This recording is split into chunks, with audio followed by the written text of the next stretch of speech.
My first independent film was my first student film, and it was simply entitled A Day in the Life of.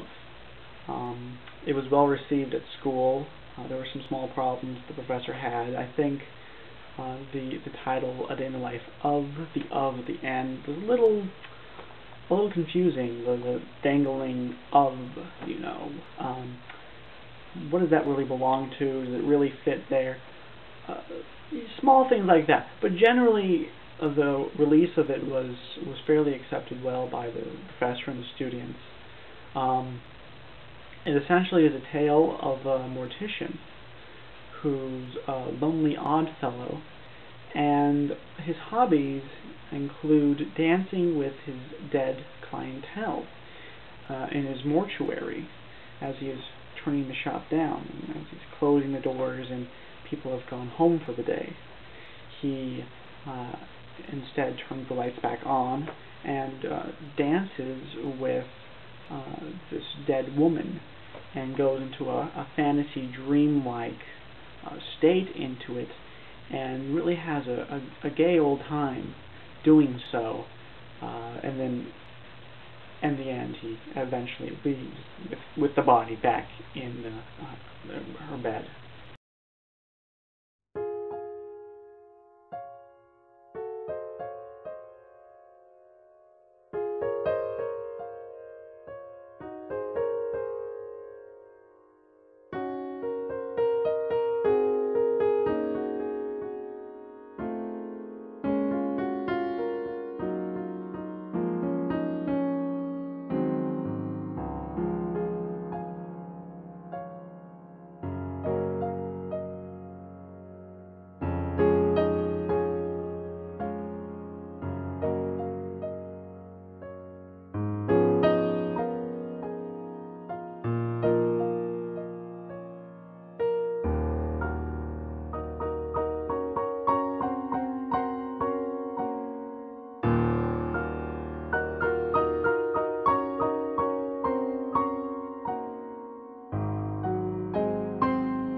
What I was trying to say with this film was not only is beauty in the eye of the beholder, that's certainly one of the many themes I was going for, where something living or dead could be beautiful.